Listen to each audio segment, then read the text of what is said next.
Story 1: The Shadow on the Path.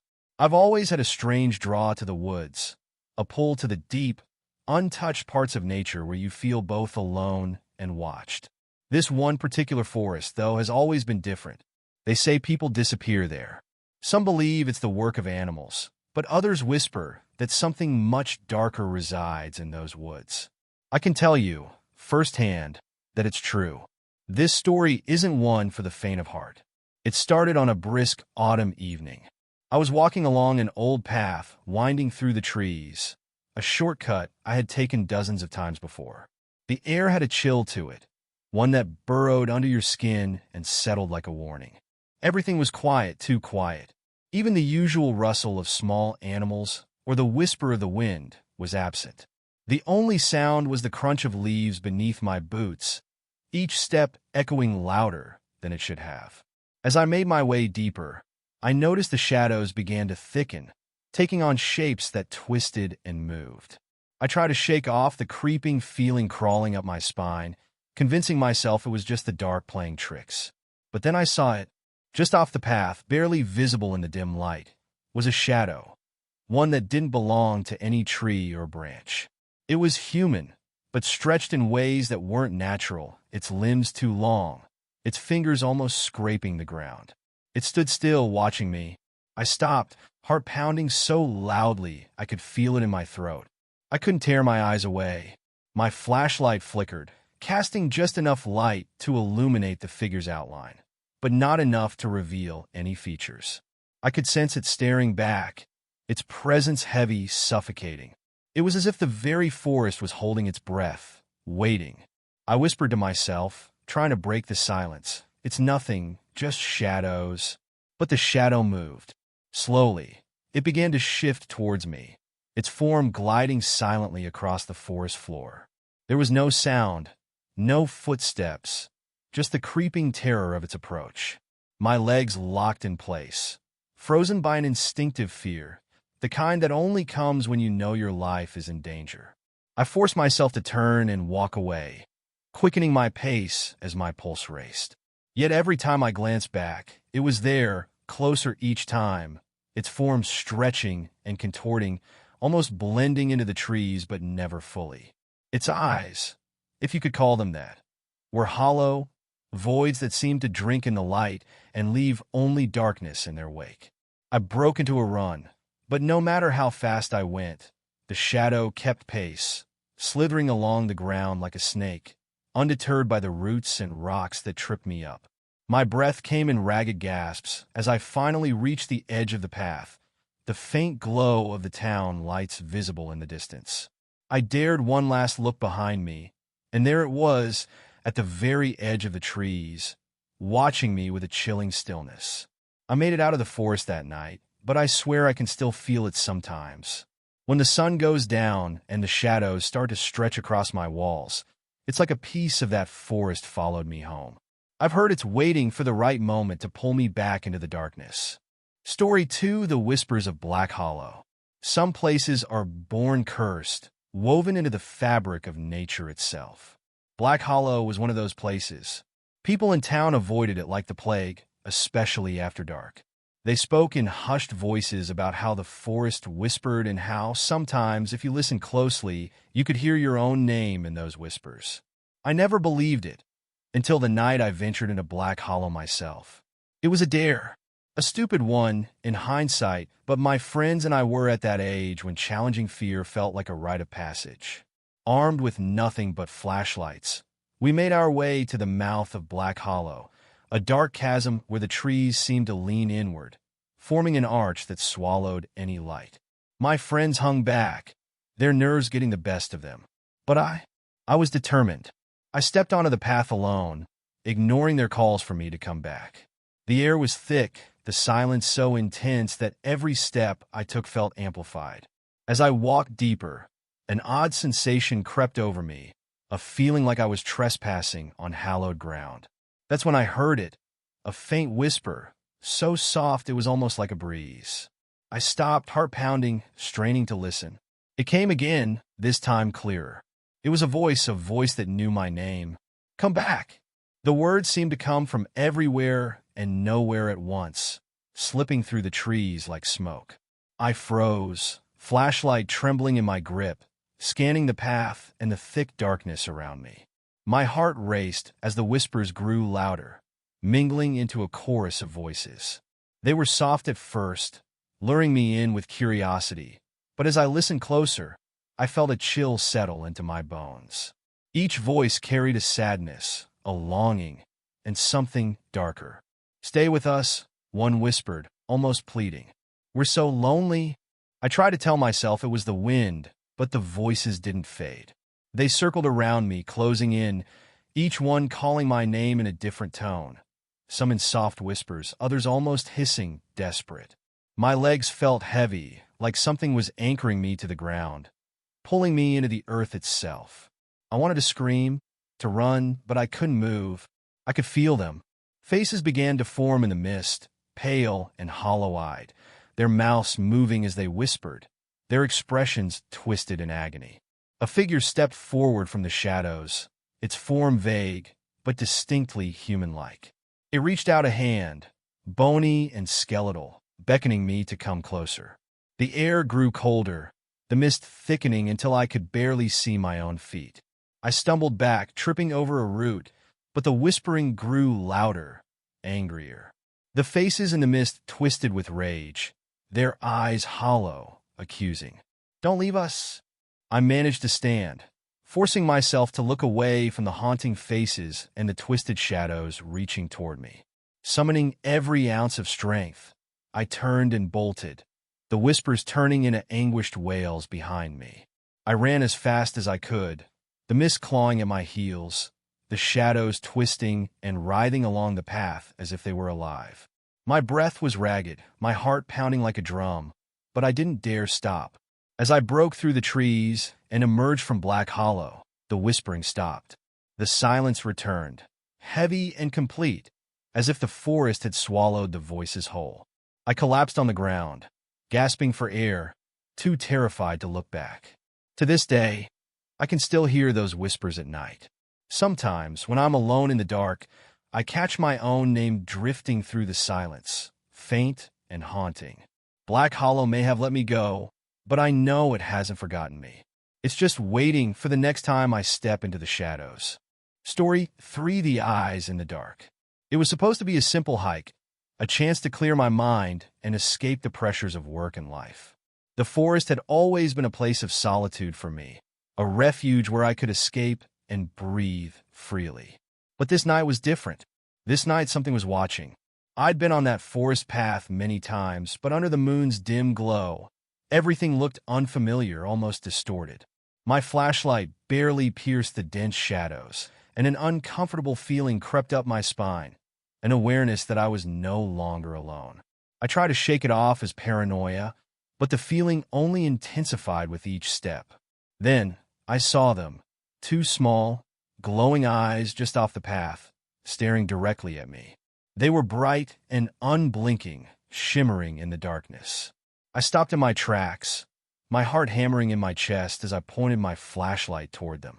But in the beam, there was nothing, just empty air and shadows. Yet the eyes were still there, glaring, as if the darkness itself had a face. I took a shaky breath and continued on, trying to ignore the cold chill that gripped me. But as I walked, more eyes began to appear in the shadows. First one pair, then another, then more.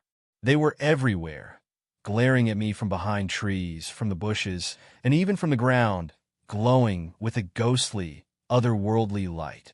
A surge of fear hit me, and I picked up my pace, walking faster down the path, my flashlight shaking in my hand. The eyes followed, never blinking, never moving, just watching. I whispered to myself, desperate to calm my nerves. It's just animals, nothing to worry about. But deep down, I knew those weren't animals. Animals blink. Animals breathe. I tried not to look, but I couldn't help it. Every time I glanced to the side, more eyes appeared, multiplying, forming a wall of stairs that stretched on and on. They were getting closer, inching toward me, their light intensifying as they surrounded me from all sides. My breath hitched, and a heavy dread settled in my stomach. Then, I heard it, a low, guttural whisper, so soft it could have been the wind, but chilling enough to turn my blood to ice. The eyes weren't just watching, they were calling. The whisper grew louder, a mix of voices, each one overlapping in a symphony of malice. They were chanting my name, repeating it with a venomous tone, each word soaked in a hatred I couldn't comprehend. "Come to us." I broke into a run, the flashlight bouncing wildly in my hand as I sprinted down the path, my footsteps pounding against the earth. But no matter how fast I ran, the eyes kept pace, closing in around me, their unblinking stare never wavering. The whispers turned to laughter, low and mocking, echoing through the trees and digging into my mind. I could see the end of the path up ahead, a small clearing where the moonlight shone down in a thin, silvery beam. I pushed myself harder, lungs burning, desperate to escape. But as I neared the clearing, the eyes surged forward, closing the distance in a heartbeat. They were inches away now, staring straight into my soul, filling my vision with endless darkness. I stumbled into the clearing, collapsing to the ground, gasping for air. I looked back, expecting to see the eyes right behind me. But there was nothing, just the quiet, empty forest, silent and still. The eyes had vanished, as if they'd never been there at all. But I know what I saw. I can still feel their gaze, even now, lingering in the back of my mind. The forest is waiting, and the eyes, they never forget. One day, I know I'll see them again. And next time, they might not let me go. Story 4. The Cursed Lantern. It was late autumn, and the nights had started to grow longer, darker.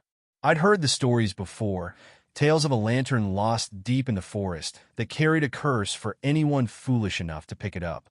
Most dismissed it as a local ghost story, a cautionary tale meant to scare kids from wandering too far into the woods.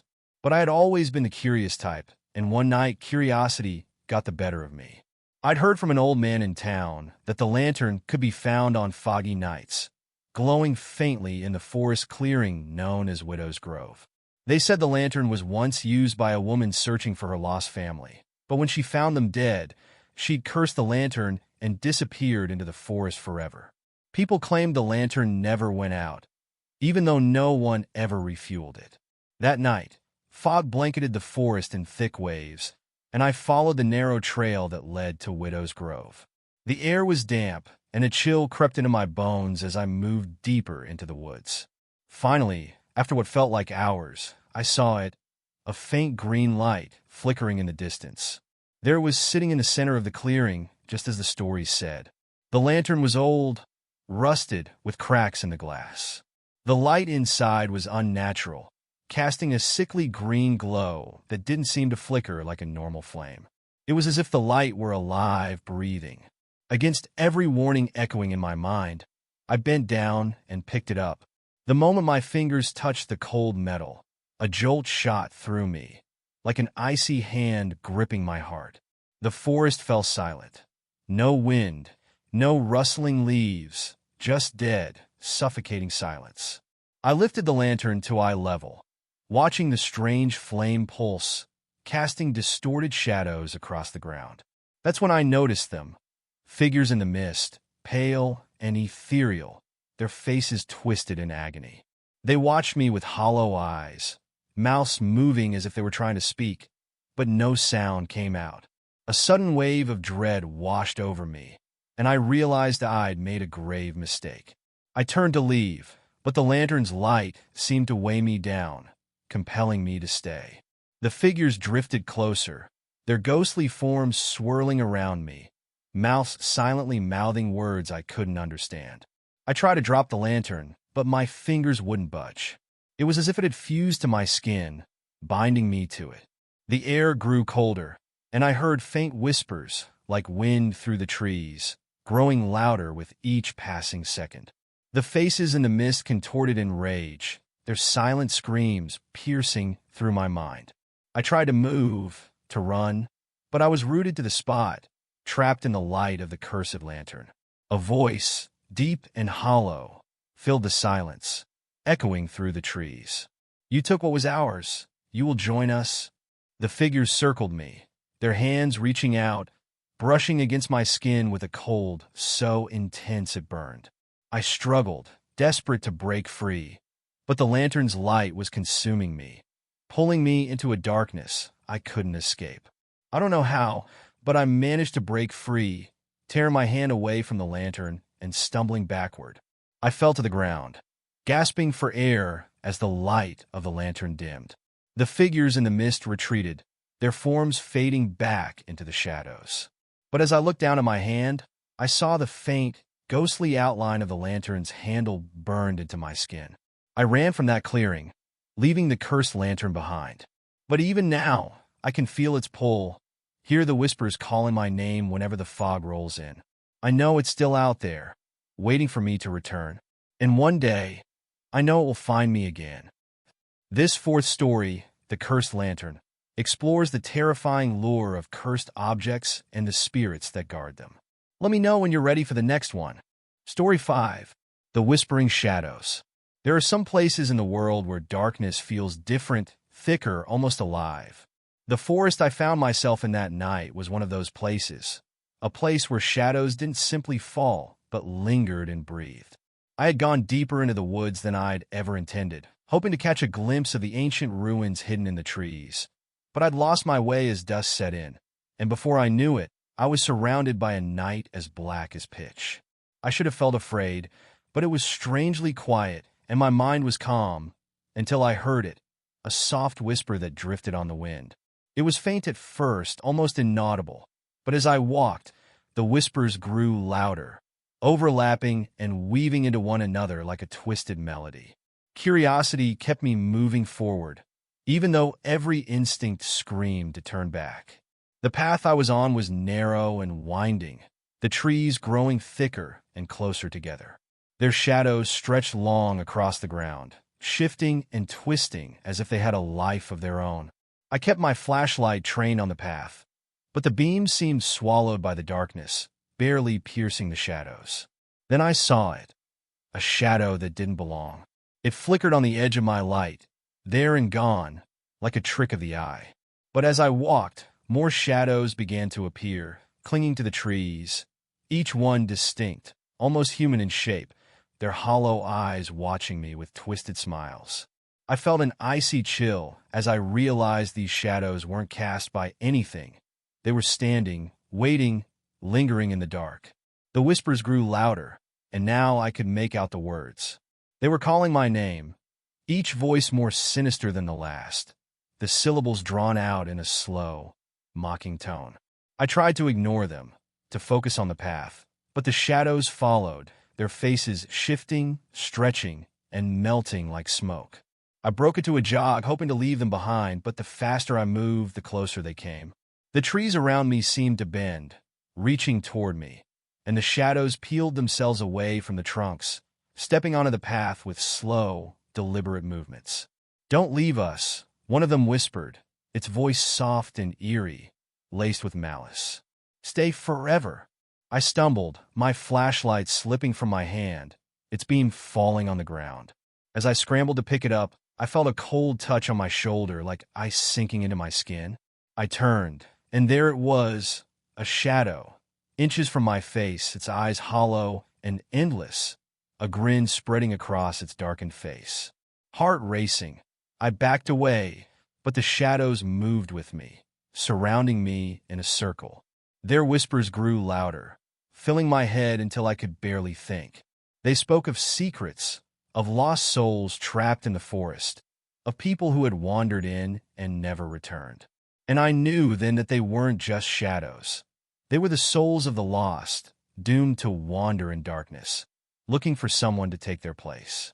Panic overtook me, and I broke into a full sprint, my flashlight bobbing as I ran, casting erratic beams of light that only seemed to make the shadows angrier. They chased me, their forms stretching and contorting, reaching out with long, twisted fingers that brushed against my skin, leaving a freezing sting. I could feel them closing in, their breath cold against my neck, their whispers a constant hum in my ears. "Join us, join us," they chanted, each word resonating deep within me, filling me with a dread I couldn't shake. I ran faster, stumbling over roots and branches, gasping for air, but the shadows didn't relent. They were relentless, tireless, following me with a hunger that was palpable. I felt their hands graze my back, my arms cold as death, pulling me toward them. Just when I thought I couldn't go any further, the trees thinned, and I burst out of the forest onto a gravel road. I looked back, expecting to see the shadows following, but they had stopped at the edge of the trees, watching me with those hollow, haunting eyes, their smiles fading as the first light of dawn crept over the horizon. I left that place and never looked back, but I can still hear their whispers at night, calling to me, beckoning me to return to the darkness. And sometimes, in the shadows, I catch glimpses of those hollow eyes, watching, waiting. One day, I know they'll come for me again. And this time, I may not escape. Story 6. Echoes of the Forgotten. The forest near my grandfather's cabin had always been a place of eerie quiet, but there was one part of it that no one dared enter. Deep within the trees, hidden from sight and overgrown with ivy and roots, was an old stone well. My grandfather warned me countless times to stay away, saying it was cursed, that it held the souls of those forgotten by time. Like any curious fool, I didn't listen. One evening, while the sky glowed a dusky orange and shadows stretched long across the forest floor, I found myself standing before it. The well was ancient, its stones chipped and weathered, the surface dark with age. Strange symbols were carved into the stones, symbols I didn't recognize but which gave me an unshakable feeling of dread. I approached the well, feeling a strange pull, as if it were calling to me, drawing me closer. I hesitated, but then something shifted, and I thought I heard a faint whisper. It was soft, almost lost in the wind, but unmistakably there. A voice, no, many voices, tangled together, crying out from the depths below. "Help us, don't leave us here," the voices murmured, weaving into one another like a haunting lullaby. My hands gripped the rough stone edge, and I leaned over, peering into the well. Darkness stretched endlessly below, a void so deep I couldn't see the bottom. The air around me grew colder, and I could feel something staring back at me from the darkness, something old, filled with sorrow and anger. Then I saw its faces. They were faint at first, like wisps of fog, swirling in the shadows of the well. But as I watched, they became clearer. Men, women, even children, their faces twisted in agony, eyes hollow and pleading. They reached out with ghostly hands, their fingers clawing at the sides of the well, desperately trying to escape. I stumbled back, heart racing, but the voices grew louder, filling the air with desperate, mournful cries. They told stories of betrayal, of lives lost to the darkness, forgotten by everyone who'd ever known them. And they begged, over and over, for release. Every instinct told me to run, to leave that place, and never look back, but something held me there. It was as if an invisible hand had gripped my arm, pulling me back to the well. The faces grew more intense, their expressions shifting from despair to rage, and the voices changed from pleading to accusing. "Why did you leave us?" one voice snarled, its tone dripping with venom. "You abandoned us." Another voice, a child's, whimpered, "Don't go, please stay with us." I shook my head, stepping back further, but the well's pull was relentless. Shadows began to crawl out from its depths, spreading across the forest floor, taking shape as they moved closer. Ghostly figures rose from the ground, their hollow eyes locking onto me, their expressions twisted in anguish. They advanced slowly, surrounding me in a circle, whispering their stories in a language I couldn't understand. Their fingers were long, bony, reaching out toward me, each touch freezing the air around me. My mind spun with images of their suffering, flashes of dark rooms, endless nights, and the feeling of being completely, utterly alone. I tried to move, to break free from their hold, but my legs were rooted to the ground. Their whispers filled my mind, drowning out my thoughts, pulling me into their sorrow, their rage. They wanted me to join them, to be forgotten, just as they were. In a last, desperate effort, I screamed, my voice cutting through their whispers. The sound seemed to shock them, and for a moment, their hold loosened. I stumbled back, gasping, and turned to run, the figures fading into mist as I left the clearing. But even now, as I sit here telling you this, I can feel them. Their whispers linger in my mind, and I see their faces in the shadows, their hollow eyes watching, waiting. They haven't forgotten me, and somehow, I know they never will. Story 7. The Bone Collector's Clearing. Somewhere deep in the forest, hidden behind a wall of dense, thorny trees, lies a place people call the Bone Collector's Clearing. Stories say that a man once lived there, an old hermit who wandered the woods by moonlight, collecting bones. Animal, human, it didn't matter. He was a ghost story, a local legend people shared to frighten children. But I never believed it, not until I stumbled across the clearing myself. I'd been hiking, exploring the deeper, untouched parts of the forest when I saw it. At first, it seemed like an ordinary clearing, but as I got closer, I saw the ground was littered with bones, bleached white and scattered like fallen leaves. They were everywhere, half buried in the dirt, some arranged in strange, ritualistic patterns, others stacked in small piles, as if waiting for someone to finish a twisted work of art. A strange stillness hung in the air, thick and heavy, as if the forest itself were holding its breath. I looked around, half expecting to see someone, but there was nothing but trees and fog, closing in like silent spectators. The longer I stood there, the more uneasy I felt. There was something off about that place, something wrong. It was as if the bones were watching me, waiting for me to make a mistake. Then I noticed something different, a larger bone, nearly hidden by leaves with jagged edges that looked disturbingly human. My heart hammered as I reached down, brushing the dirt away, revealing a full human femur, scarred and weathered, with scratch marks as if it had been gnawed on. I dropped it, stumbling back, and that's when I heard it, a soft, scraping sound like bones shifting against each other. I looked down to see that the bones around me were moving, sliding across the ground in slow, deliberate motions, forming new patterns, almost as if they were alive. Panic surged through me, and I turned to run, but something stopped me, a low, whispering voice, barely audible over the rustling of leaves. "Stay witness our story." The voice was rough, ancient, filled with an anger that chilled me to my core. I looked back and saw shadows coalescing in the clearing, forming into ghostly figures, their eyes hollow and dark. Each one was covered in spectral rags, their forms thin and gaunt, as if they'd wasted away in this place. And then I realized these weren't ordinary ghosts. These were the souls of those who had been forgotten, the ones whose bones the collector had taken. They gathered around me, their empty eyes staring, their mouths moving in silent screams, each one trying to tell me their story, to share their pain. But I couldn't understand them. Their words were garbled, tangled together in a cacophony of whispers that filled my head, drowning out all thought. Desperate, I stumbled backward, my foot striking something hard. I looked down to see a skull, its jaw hanging open as if laughing. And then I saw them, dozens of skulls, all around me, half buried in the ground, their empty eyes staring up at me, mocking me.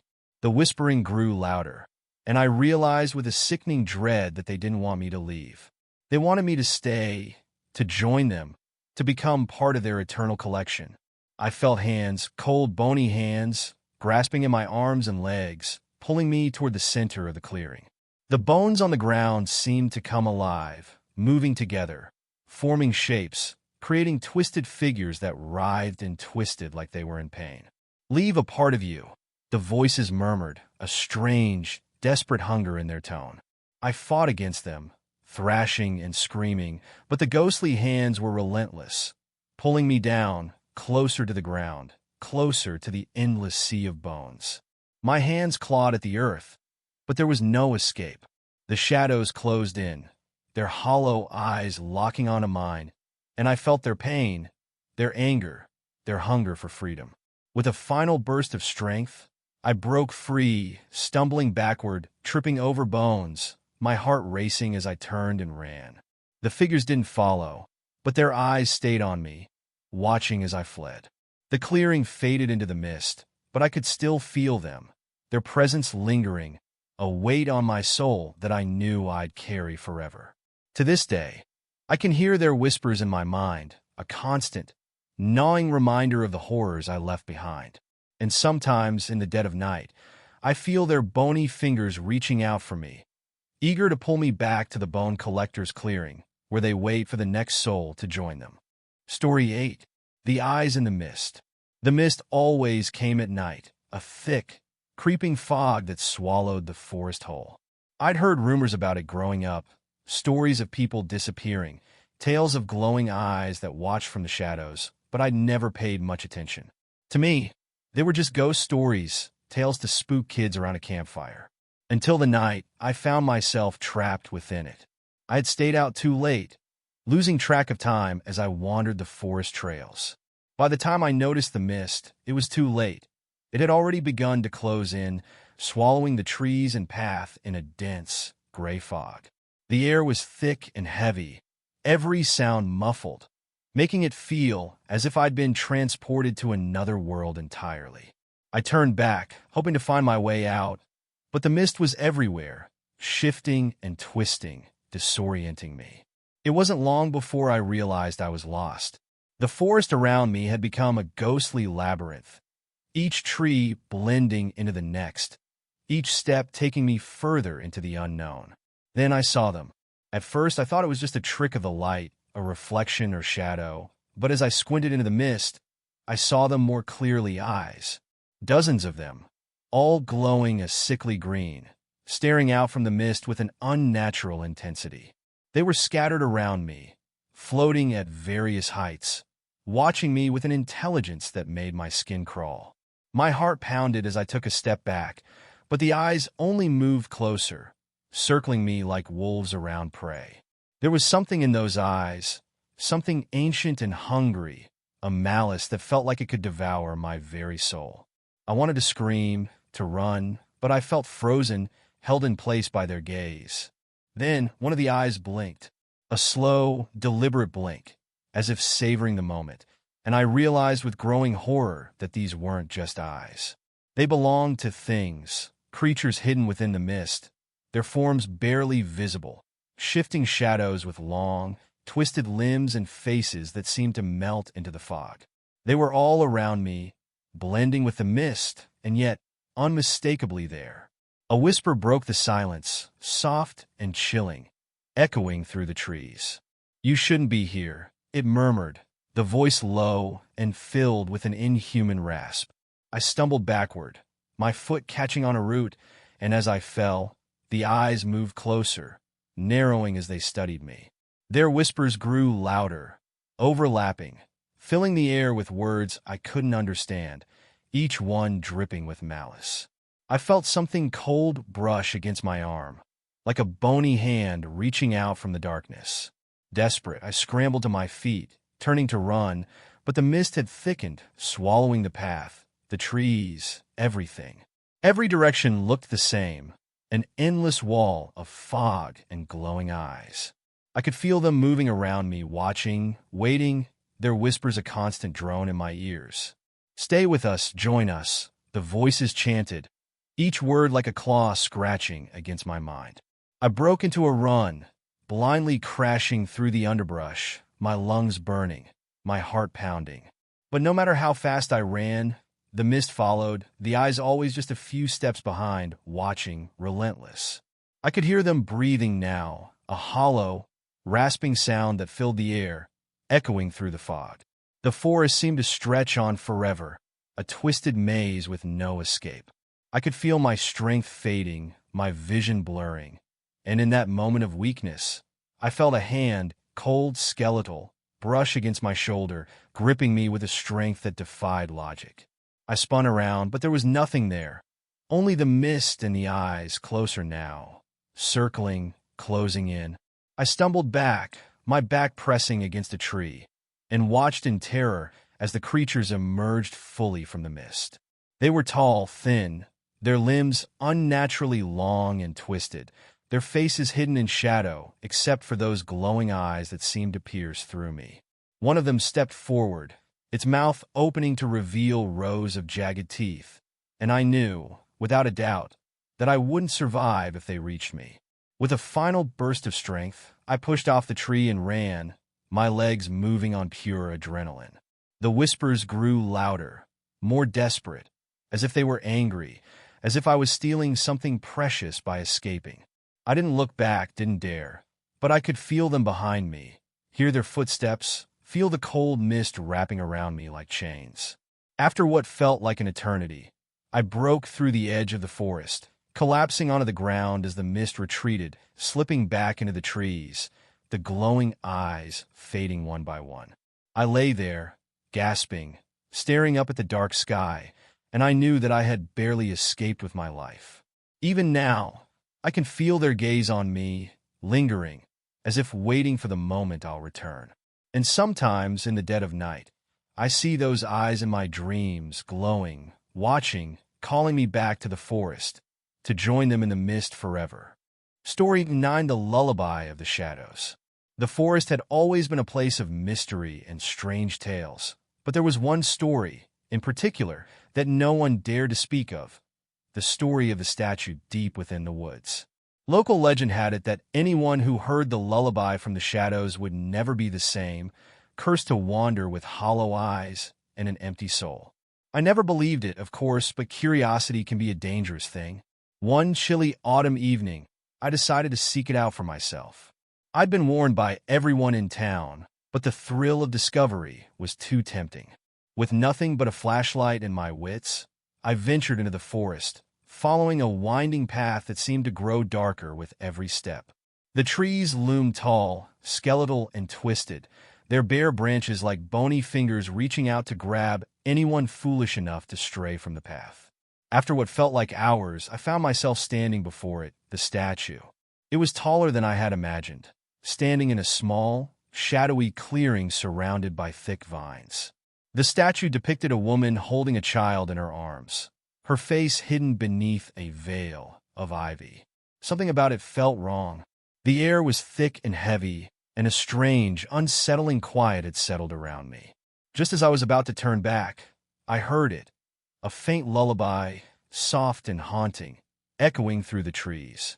It was a melody that seemed to come from everywhere and nowhere all at once, wrapping around me, filling the air with an eerie calm.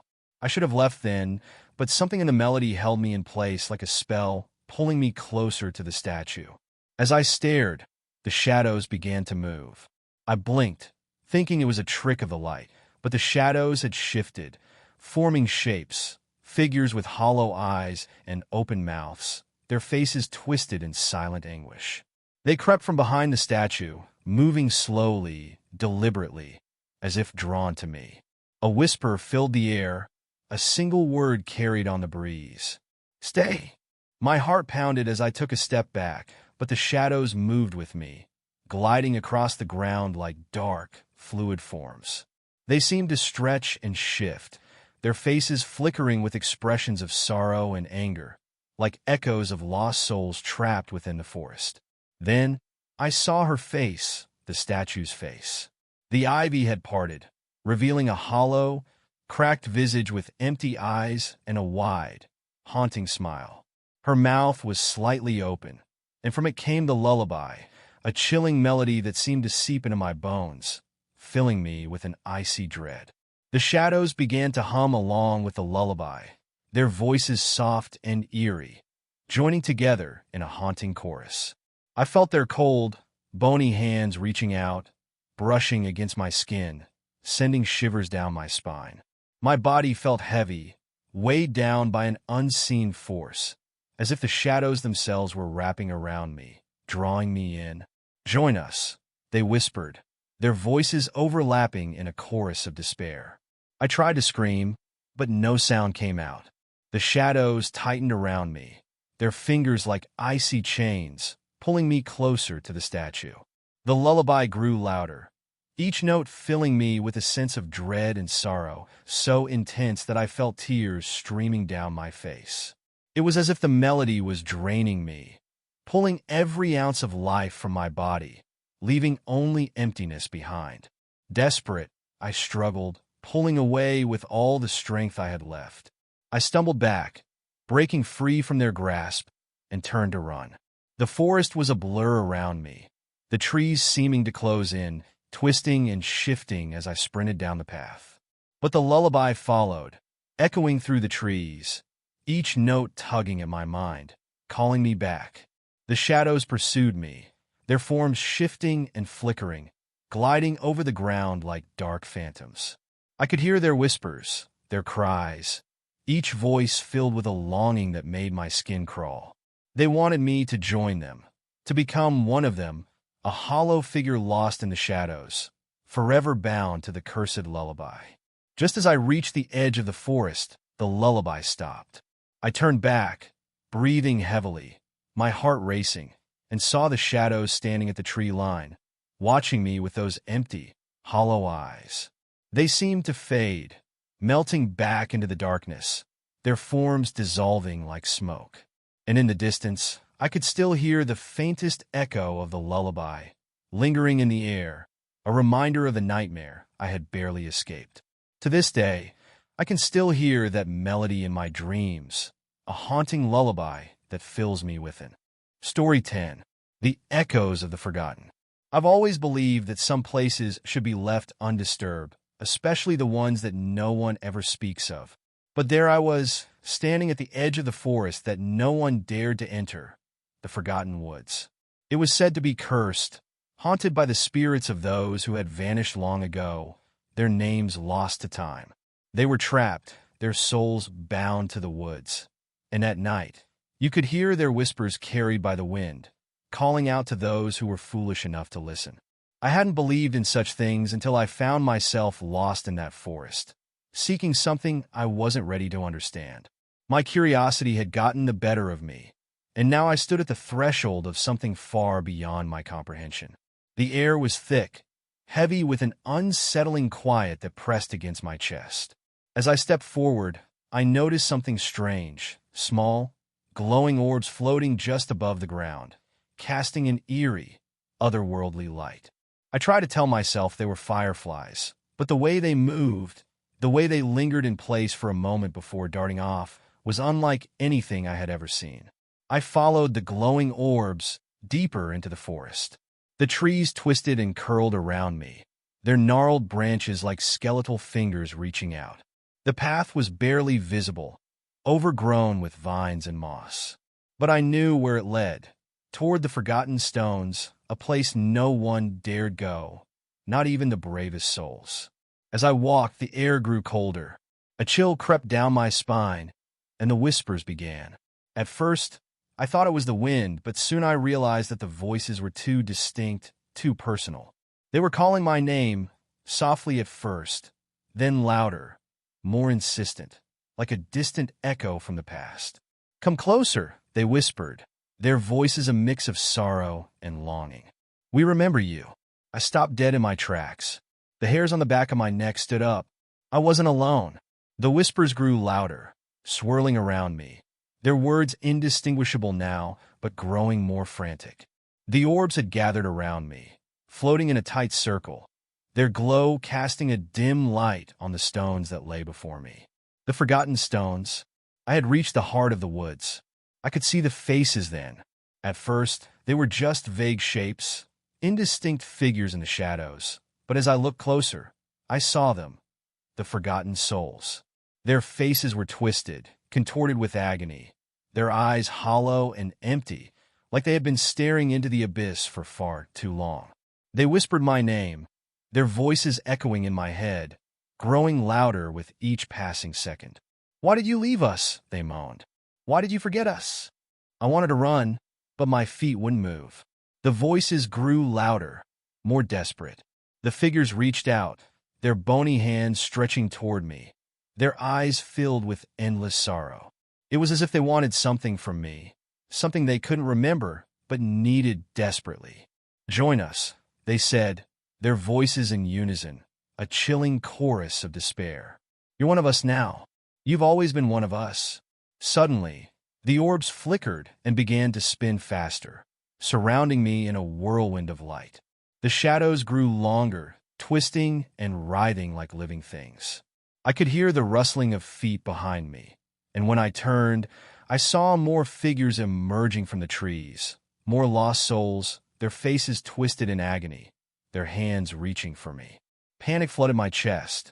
I screamed, but my voice was swallowed by the cacophony of whispers. The forest closed in around me, the trees bending low, their branches clawing at the sky. I tried to push through, but the path had vanished, replaced by an endless maze of stones and shadows. The figures closed in, their cold, clammy hands brushing against my skin. I could feel their icy fingers wrapping around my throat, squeezing, choking the air from my lungs. "Do you remember us now?" One of them hissed, their voice barely audible over the rushing sound in my ears. "Do you remember your name?" But I didn't remember. I couldn't. My mind was a blur, lost in the swirling void of their voices. I was falling deeper into the dark, deeper into the forgotten. And then everything went silent. I awoke on the forest floor, the orbs gone, the figures gone, the forest still and quiet. My body was numb, my mind foggy. I tried to stand, but my legs wouldn't respond. It was as if the forest had drained me of everything.